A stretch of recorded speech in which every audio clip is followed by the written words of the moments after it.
Welcome to another edition of Daily Airline News, focusing on the search for MH370. I'm Jeffrey Thomas, and delighted to say, joined by my co-host Blaine Gibson in Asia at the moment, I believe. Good afternoon, Blaine. Good afternoon, Jeffrey. How are you? Very well indeed. Very well indeed. So we've got a whole series of questions for you, and so we'll get started with those, Blaine, from DS Rob. Okay. DS Rob, you mentioned in a previous episode related to drift analysis that there is a circular motion which would initially drift debris west and then, if not washed ashore, back east, but on a more southerly track. Do you believe debris is still circulating in the ocean, or the majority has washed ashore but remains undiscovered in remote areas? That's a good question.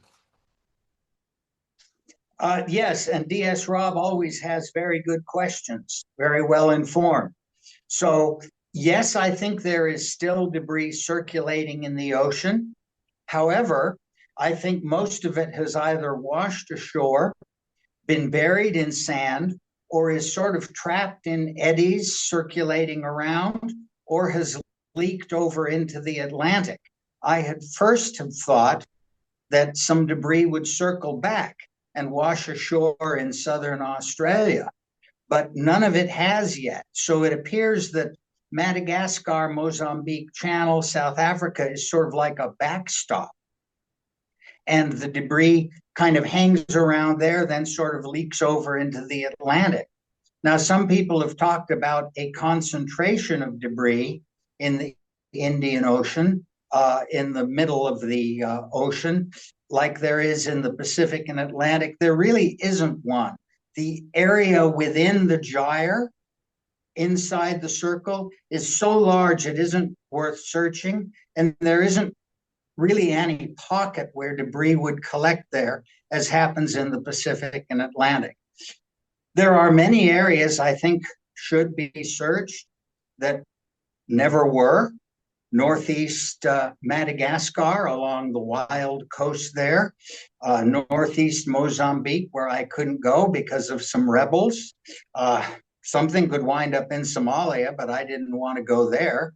I think there's probably still some debris buried in sand and bouncing around in Madagascar and Mozambique and South Africa. But more likely, of what could be recovered, some locals simply picked some things up years ago, didn't recognize them, used them in a fence or a table or a roof or a washing board. And until someone goes there and sees it and tells them what they are, they don't know. They'll just keep on using them however they've been using them. Frankly, I think that's the best chance of finding new debris now. Yes, and you mentioned Southern Australia, and that's something that Chari Patarachi did indicate that after the debris goes north to the equator, then travels west, then down the African coast, then goes back east again. Yes, it could end up on some of the southern shores of Australia and the western shores of Tasmania. But the reality is those shores um, are so lonely, so isolated. The chances of someone finding something there is extremely remote at best. So, yeah, I think the Yes, best. that's correct. I think the best, as you suggest, Blaine, Madagascar, Mozambique. That's where the highest probability of finding something on some of those beaches that have never been searched. So. But mind you, That's it's right. 11 years later now, and the shoreline changes, the dynamics change, don't they? Yes, they do. And debris gets buried in sand and then washed out. And a couple cyclones have directly impacted northeast Madagascar. And it's worth going there to see if anything was dislodged and then Yeah, washed back in. sure. So From Bungle Bear, question for Blaine. During your search for MH3 debris, have you found debris from other missing craft, be it aircraft or boats, that has shed any light on what happened to them? Yes, I have found debris from other aircraft. However, it didn't really shed any light on what happened to them, but I did hand it in. In fact, one piece I found that really set my heart pounding was a green and yellow piece from the cadmium that is painted on the Boeing materials, but it looked a little older than a 777. It didn't have composite on it. And I showed it to an engineer when he came to Madagascar, and he said it was an older Boeing, which was probably from the Comoros plane, the Yeah. Ethiopian 961, that was found also in Madagascar. So that did not shed any light on it. However, I did find it. And I was also told that if I came across any pieces of that I thought were of a U.S. drone that somehow wound up washed ashore, to please take it to the U.S. Embassy. Yeah, that other aircraft you mentioned, Blaine, was a Boeing 767 that Yes, crashed. Yeah. So from yes, it Epic, was a Boeing 6767. yep. So from Epic Ride, X-Ray 9 X-Ray, another great video, gents. I'm watching them all. Well, thank you very much for doing that. You mentioned that items were found on Mauritius. As it happens, I'll be traveling to Mauritius in July. Is there any mileage in searching some places for debris, or would it be in vain because it's been done already? Items would be destroyed by sun, salt, or question mark. Where would be promising coastal stretches be? Thanks. Keep up the good work. So there we have a person ready to sign up, Blaine.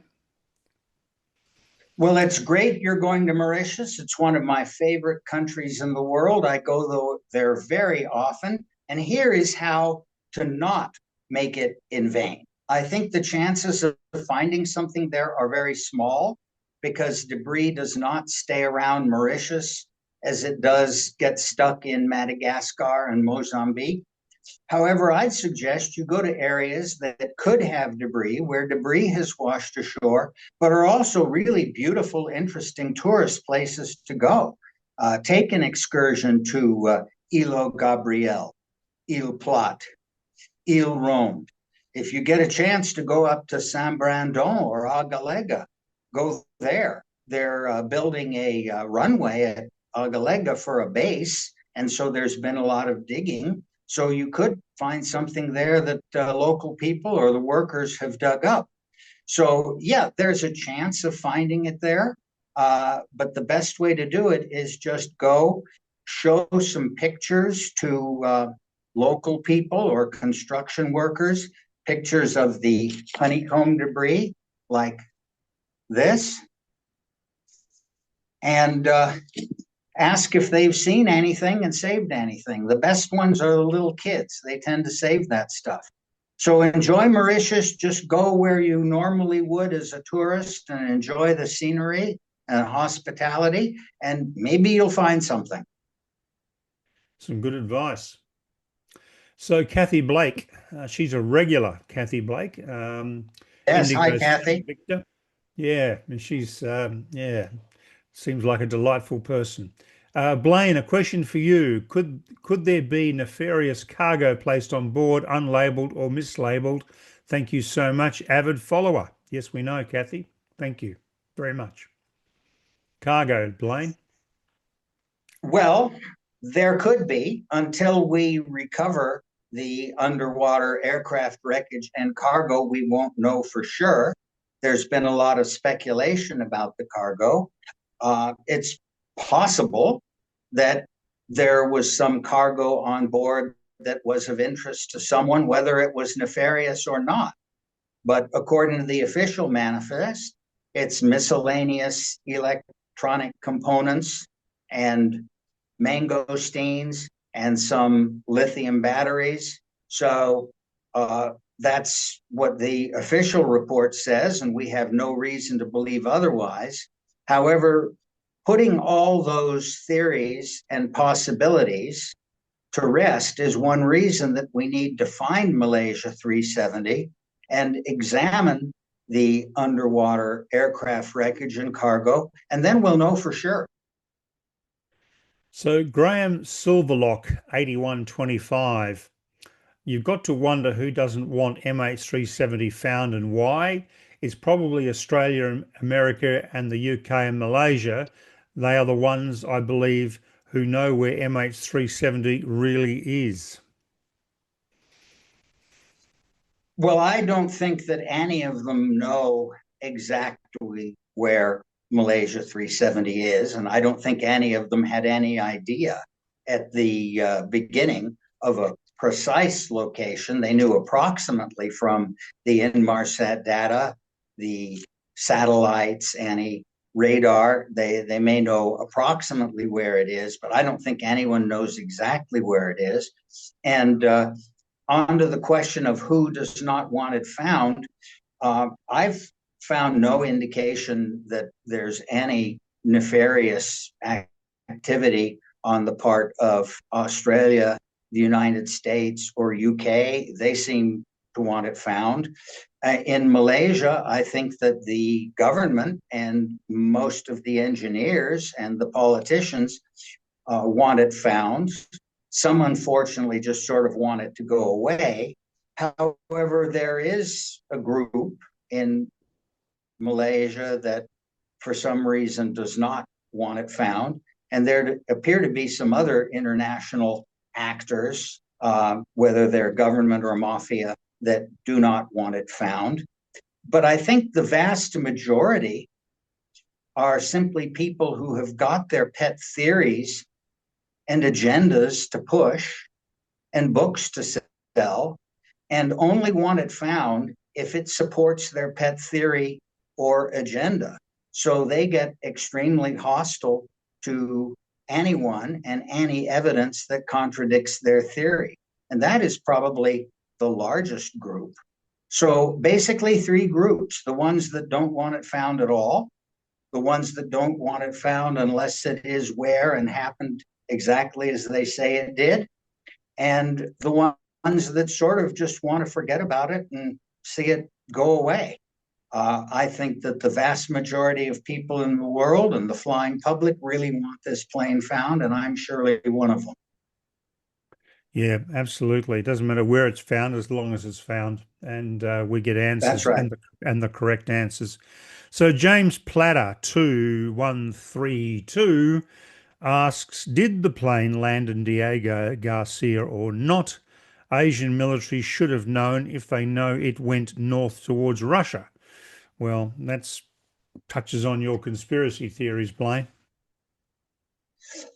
Well, and that goes beyond theories into fantasy land, Mm. because there is absolutely no evidence at all that the plane landed at Diego Garcia. It would not have been allowed to land at Diego Garcia if it got anywhere near there. And had it landed with a bunch of passengers on it, a civilian airliner, Diego Garcia's got military people working there, but they're human beings. And they've got construction workers from Mauritius and the Philippines who do the cleaning and the cooking and the building. Someone would talk. I mean, you could not land a civilian airliner on Diego Garcia without it leaking out. And the other thing is, the Russians watch that place. If Malaysia 370 landed at Diego Garcia, you could count on the Russians to be screaming bloody murder. Mm. And as Yeah. far as whether the plane went north, well, if it had gone north, military radars would have spotted it. If it had gone north, civilian radars may have been asleep at the switch, but military would have spotted it. Over the horizon radar would have spotted it. It would set off alarm bells. And you can just bet that the United States watches places like Baikonur 24/7 like a hawk. So there's absolutely no way that the plane could have landed there. So no, it didn't land at Diego Garcia. It didn't go north. It went south. It crashed somewhere in the southern Indian Ocean, I think somewhere near Broken Ridge in the University of Western Australia area, and that's it. And we don't know for sure why it was flown there. We don't know for sure by whom, but we need to find the aircraft to get the answers. So, Buffalo Rick, who's also a regular contributor with great questions, 5598. I certainly still believe Larry Vance has merit to his argument about a controlled ditching based on the flaperon evidence and the lack of more scattered surface debris. The pilot could have attempted a controlled ditching, not with the success of the Hudson River, but not a full dive. It certainly wasn't on autopilot with 2 turns and 6 to 7 hours in the air. I just don't understand why you are all in such disagreement with Mr. Vance. Do we know the ocean conditions at the approximate time of the ditching stroke crash, wave heights, etc.? So you can answer that, and I'm going to chime in too, Blaine. Okay, well, I can just say that I never said that it was on autopilot all the way. I never claimed that this was an accident and a ghost flight. But as to why I disagree with Larry Vance, well, the difference is I have found and recovered from local people 22 pieces of the plane and held them in my hands. And more than a dozen of them are from the main cabin, and they're shattered. They're all shattered from all over the aircraft. I think that Larry Vance's count of debris that he has actually found is at 0. And as far as I know, he has not physically examined any of the debris. He's looked at the pictures. He was not involved in the investigation officially. And the people who were the professional engineers who examined the wing flap from Tanzania and the flaperon and how they joined together and the damage to each determined that they were retracted at time of separation, not deployed as they would be during a ditching. So I would tend to go with the people who have actually physically examined the debris, the professionals, the engineers, and of course myself, who has found and held in my hands about 22 pieces of it, over the opinion of someone who, while he is a air crash investigator and a professional, has really just looked at the pictures. And it almost seems to me on this whole ditching argument that the people who want it to be a ditching are going to continue to believe it was. The people who don't want it to be a ditching are going to continue to believe it wasn't. And I don't particularly care. I don't have a dog in this fight. I've just found the debris, and the debris says to me that it was not a attempted ditching, and if it was surely a miserable failure. And I'd say, let's just settle this. After the plane is found, over a beer, whether it's at the Flying Dodo in Mauritius or some tavern in Fremantle, let's just settle it then, whether it was a ditching or not. I want to see a wider search from the seventh arc than has been searched before for oceanographic reasons alone. Regardless of glide, regardless of ditching, we can all agree that they need to search wider from the seventh arc than before, new areas, and let's just agree to disagree on the ditching and solve it when the plane is found. And just, I think it's very important, Buffalo Rick, you mentioned the wave height. So that's a very critical factor. So there's 2 dynamics to this. First of all, in the area where we now believe MH370 is, and that is the University of Western Australia's catchment area, which we're showing you right on the screen at the moment, or the Whisper area, which is to the very north corner of that area. The critical factor is this: that area was not searched till the 28th of March, 20 days after MH370 went missing. 20 days later, not 2 days, to 0 days. And on top of that, during that period, and I'm showing you now on the screen, NASA satellite weather photographs, two of them, two cold fronts went through. Now, and you're talking wave height, 3 and 4 meters. So any debris trail, and I'm certain there was initially, I'm positive obviously there'd be a debris trail, blown everywhere, all over the place. And yes, there were sightings of debris, random sightings of debris. When the ships went to try and find them, they couldn't find them. It's like a needle in a haystack, but first of all, you have to find the haystack when it came to this debris. When you're looking for it 20 days later. And that's the critical thing. And that's where I have myself big difficulty with the people who say there's no debris trail, therefore the plane didn't have a crash. It was landed gently on the water and sank.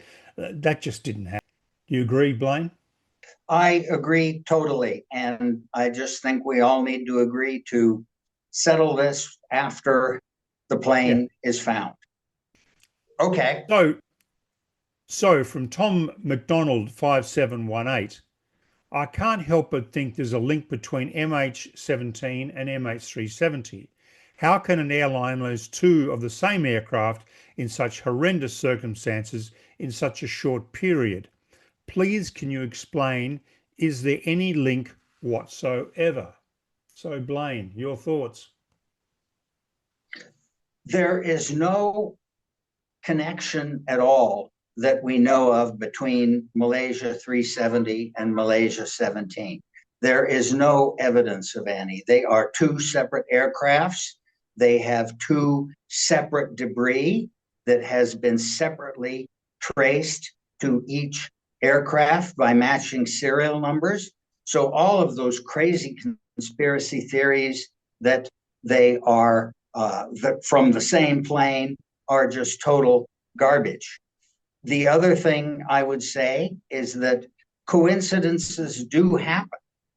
It is quite possible that two sister planes, one was shot down 4 months after one disappeared, and it's bad luck coincidence. They do happen. Of course, you need to look as to whether there is some possible motivation or connection between the two. However, they're two separate aircraft, they're two separate tragedies, and that's it. And also, we should mention that with MH17, it was one of many aeroplanes flying across Ukraine that day. There was basically a conga line, if you like, nose to tail of aircraft flying across Ukraine. The aeroplane in front of MH17 was a Singapore Airlines flight going to Singapore. The one behind was an Air India flight going to Bombay, and there were many others. And it was a random shot, and tragically, MH17 was brought down. So yeah, there is actually no evidence whatsoever. In fact, it's all the evidence is totally to the contrary, particularly the labeling of the debris, the stenciling of all the debris. And that's something that's possibly not understood, Blaine, by many people, is that virtually every part of an aeroplane has a label on it. And the reason for that, they want to know when it was produced, what batch it was produced at Boeing or at Airbus.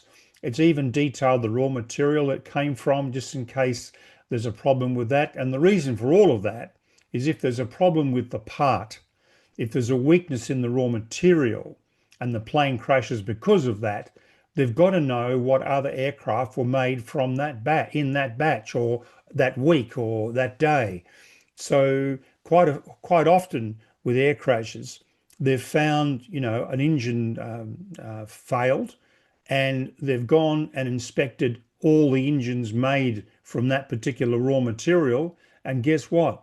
They've all got the same flaw, and that those engine parts have been replaced, or that fuselage part has been replaced. So that's why the labeling and the detailing of all the parts of an aeroplane are meticulous for that reason, and that's why we really do know that the two aeroplanes are completely unconnected because all the parts numbers are different, and that's it. And I think you also mentioned, Blaine, that uh, one of the parts they found of MH370, they found an identical part of MH17 as well. Yes, that's exactly true. Not only do they have the serial numbers that confirm that the debris found in Madagascar and in the Southwest Indian Ocean and La Réunion, Tanzania, Mauritius are from 9MMRO, which is Malaysia 370. They also have checked with some of the parts, including nose step, to see if they had an equivalent piece from Malaysia Flight 17, which is 9MMRD. And yes, they did. So they were very dutiful in their investigation. So there's no question at all. Yeah, yeah, indeed. So, viewers, that's all we've got time for today. Now, Blaine's got some really exciting stuff coming up. We're not going to tell you too much about it just yet, but on Tuesday, I'll be talking with Blaine again with another very, very interesting episode. And then again next Saturday, again, a fascinating episode with some new revelations for you. So please stay tuned. Please keep the comments coming. They're great, and we love discussing it all with you. Please subscribe to us. Please like us. And Blaine, once again, thank you so much for joining us. Your expertise is very much appreciated. And Jeffrey, thank you and thank Richard for all of your expertise and your passion and dedication to having this mystery finally solved and finding this aircraft. Thank you.